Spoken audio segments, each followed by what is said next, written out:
ఏలూరు జిల్లాలో ఇవాల్టి కార్యక్రమాలు, ప్రజా ప్రతినిధుల పర్యటనలు, జిల్లాకు సంబంధించిన పూర్తి సమాచారం మా స్పెషల్ కరెస్పాండెంట్ మురళి అందిస్తారు. గుడ్ మార్నింగ్ మురళి, చెప్పండి ఏలూరు జిల్లా అప్డేట్స్ ఏంటి?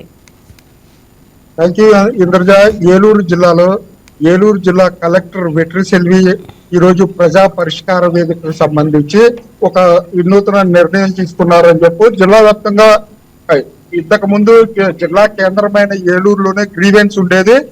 దాన్ని మండల కేంద్రాల్లోనూ, అలాగే ఆర్డీఓ కేంద్రాల్లోనూ, అలాగే మున్సిపల్ కార్యాలయాల్లో కూడా ఈ గ్రీవెన్స్ జరగనుంది.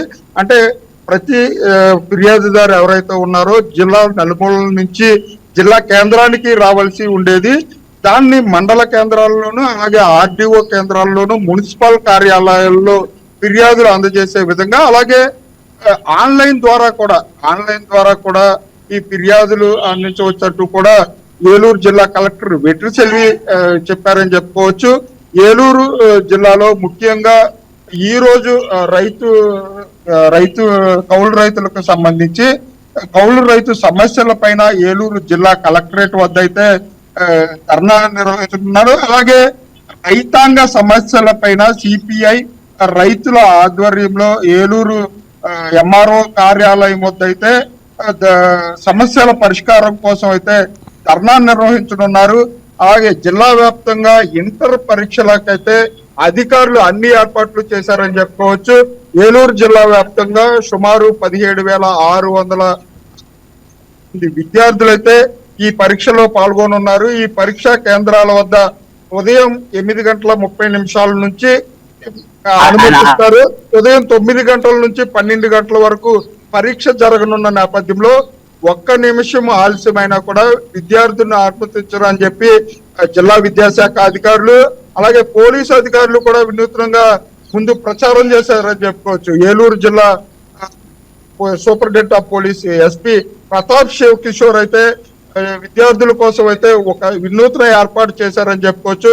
రవాణా సౌకర్యం లేకుండా లేటుగా వచ్చే విద్యార్థుల కోసం ఏలూరు ప్రధాన కూడళ్ళు అయినటువంటి ఏలూరు ఫైర్ స్టేషన్ సెంటర్, పాత బస్ స్టాండ్, అలాగే కొత్త బస్ స్టాండ్ల వద్ద అయితే పోలీస్ వెహికల్స్ ని ఏర్పాటు చేశారు.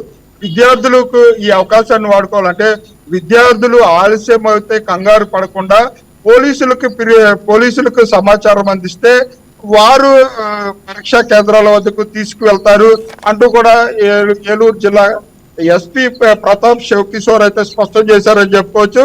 ముఖ్యంగా ఏలూరు జిల్లాలో జరిగే పరీక్షా కేంద్రాల వద్ద అయితే 144 సెక్షన్ బిఎన్ఎస్ యాక్ట్ అమల్లో ఉంటుంది.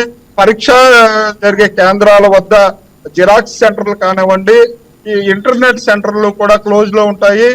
ఉదయం 8:30 గంటల నుంచి కూడా విద్యార్థులు తమ హాల్ టికెట్లు తీసుకుని పరీక్షా కేంద్రాల వద్దకు వచ్చి తమ సీట్లను చూసుకుని ముందుగా అరగంట ముందు నుంచి కూడా లోపలికి అనుమతిస్తారు. అనుమతించిన తర్వాత 12 గంటల వరకు, అంటే 12 గంటల వరకు కూడా విద్యార్థులను ఎవరిని కూడా పేపర్ తీసుకోరు. 12 గంటల వరకు కూడా విద్యార్థులు తరగతి గదిలోనే ఉండి పరీక్ష రాయాల్సిన అవసరం ఉంది. అలాగే పశ్చిమ గోదావరి జిల్లా విషయానికి వస్తే పశ్చిమ గోదావరి జిల్లాలో 53 కేంద్రాల్లో సుమారు 19,000 మంది విద్యార్థులు ఇంటర్ మొదటి సంవత్సరం పరీక్షలు రాయనున్నారు. దీనికి సంబంధించి పశ్చిమ గోదావరి జిల్లా కలెక్టర్ నాగరాణి కూడా ప్రత్యేక ఏర్పాట్లు చేశారని చెప్పుకోవచ్చు. 2 సిట్టింగ్ స్క్వాడ్లు, అంటే పరీక్షా కేంద్రాల వద్ద 2 సిట్టింగ్ స్క్వాడ్లు, 3 ఫ్లయింగ్ స్క్వాడ్లతో నిరంతర పర్యవేక్షణ ఉంటుంది. ఈ నెల 23 నుంచి ఈ రోజు నుంచి వచ్చే నెల 24 వరకు జరిగే ఇంటర్ పరీక్షల కోసం జిల్లా కలెక్టర్లు, అలాగే జిల్లా ఎస్పీలు కూడా ప్రత్యేక ఏర్పాట్లు చేశారని చెప్పుకోవచ్చు. పశ్చిమ గోదావరి జిల్లా కలెక్టరేట్ లో కూడా ప్రజా పరిష్కార వేదిక. ఈ వీడియో మీకు నచ్చినట్లయితే లైక్ చేయండి, షేర్ చేయండి, మా ఛానల్ కి సబ్స్క్రైబ్ చేయండి.